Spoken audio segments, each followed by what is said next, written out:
Assalamualaikum warahmatullahi wabarakatuh. Halo semuanya, pada video kali ini kita akan belajar tentang hak dan kewajiban.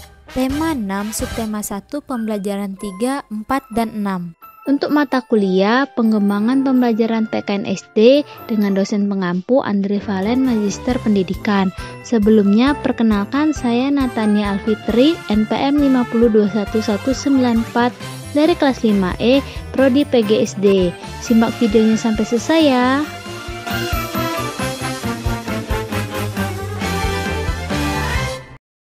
Apa sih itu hak? Hak adalah segala sesuatu yang kita dapatkan atau sesuatu yang mutlak menjadi milik kita dan penggunaannya tergantung pada kita sendiri tanpa merugikan dan mengganggu orang lain. Menurut Konvensi Hak Anak yang disahkan oleh PBB, hak-hak anak dikelompokkan menjadi 4 golongan, yaitu 1. Hak kelangsungan hidup, hak untuk melestarikan dan mempertahankan hidup dan hak memperoleh standar kesehatan tertinggi dan perawatan yang sebaik-baiknya. Apakah kamu tahu nama lengkap kedua orang tuamu? Apakah kamu tahu asal-usul kedua orang tuamu? Apakah kamu tahu asal-usul keluargamu? Setiap anak berhak tahu keluarganya dan identitas dirinya. 2. Hak perlindungan. Hak perlindungan dari diskriminasi, eksploitasi, kekerasan, dan keterlantaran. Kamu memiliki hak yang sama dengan anak-anak lain untuk melakukan kegiatan keagamaanmu atau melakukan kegiatan perayaan tradisimu. Sebagai seorang anak, kamu belum boleh bekerja dan kamu berhak diperlakukan secara baik tanpa kekerasan. 3. Hak tumbuh dan berkembang, hak memperoleh pendidikan dan hak mencapai standar hidup yang layak bagi perkembangan fisik, mental, spiritual, moral, dan sosial. Kamu memiliki hak untuk sekolah, mendapatkan tempat tinggal, mendapatkan makanan dan minuman yang layak. Hakmu adalah bermain dan mendapatkan istirahat yang cukup, karena hal itu diperlukan untuk pertumbuhan dan perkembanganmu sebagai seorang anak. 4. Hak partisipasi, hak untuk menyatakan pendapat dalam segala hal yang mempengaruhi anak. Kamu mempunyai hak untuk mendapatkan informasi yang sesuai dengan usiamu. Kamu juga berhak untuk memberikan pendapat jika itu berhubungan dengan kehidupanmu sebagai seorang anak.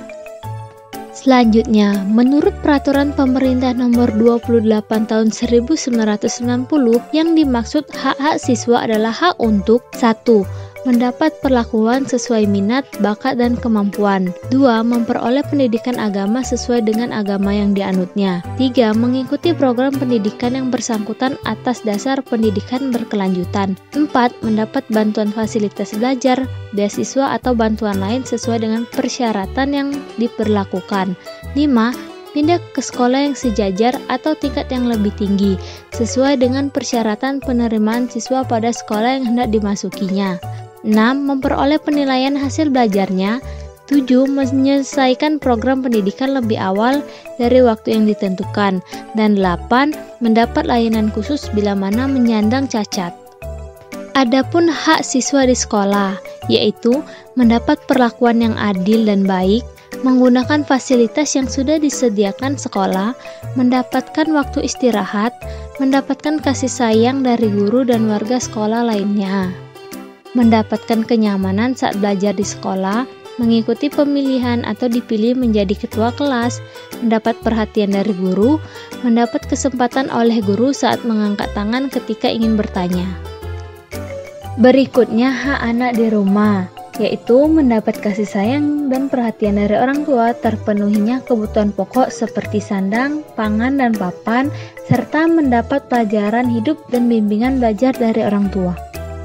Selanjutnya, apa itu kewajiban? Kewajiban merupakan sesuatu yang harus dilakukan atau dikerjakan untuk menjamin haknya terpenuhi.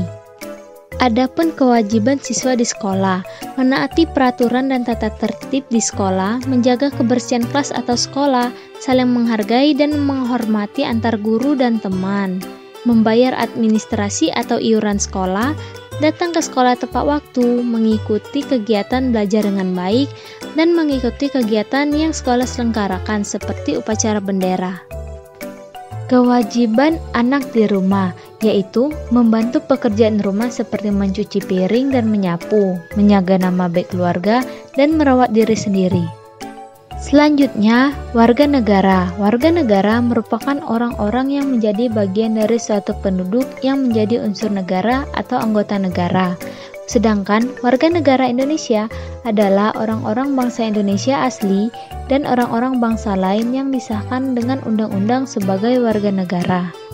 Adapun hak warga negara Indonesia, yaitu berhak memeluk agama dan kepercayaan sesuai pilihan masing-masing, berhak mengeluarkan pendapatnya, dan berhak mendapatkan pekerjaan yang layak. Adapun kewajiban warga negara Indonesia, yaitu wajib mematuhi hukum dan undang-undang yang berlaku, wajib membayar pajak, dan wajib menjunjung tinggi nilai persatuan dan kesatuan. Apa itu tanggung jawab? Tanggung jawab adalah keadaan untuk menerima akibat dari perbuatan baik yang dilakukan sendiri maupun yang dilakukan bersama dengan orang lain. Sebagai seorang siswa, hendaknya bertanggung jawab untuk mengamalkan nilai-nilai dalam Pancasila. Nilai sila pertama, ketuhanan yang Maha Esa, dengan menunjukkan rasa hormat kepada teman-teman yang berbeda keyakinan, dan dengan menjalankan kegiatan keagamaan sesuai dengan keyakinannya. Nilai sila kedua, kemanusiaan yang adil dan beradab, dengan menunjukkan rasa peduli kepada sesama manusia dimanapun berada. Nilai pada sila ketiga, persatuan Indonesia, dengan menjaga persatuan dan kesatuan dengan menghargai perbedaan yang ada di antara teman. Nilai sila keempat, kerakyatan yang dipimpin oleh hikmat kebijaksanaan dalam permusyawaratan perwakilan dengan menunjukkan sikap mau mendengarkan pendapat teman lain dalam kegiatan pembelajaran dan bekerja sama. Nilai sila kelima, keadilan sosial bagi seluruh rakyat Indonesia dengan menaati peraturan sekolah yang menjamin rasa keadilan di sekolah. Apa saja tanggung jawab warga negara Indonesia? 1. Tanggung jawab untuk memahami dan mengamalkan nilai-nilai dalam sila-sila Pancasila. 2. Tanggung jawab untuk menjaga persatuan dan kesatuan bangsa agar tidak terpecah belah. Demikianlah video pembelajaran dari saya. Terima kasih atas perhatiannya. Semoga bermanfaat. Saya akhiri. Wassalamualaikum warahmatullahi wabarakatuh.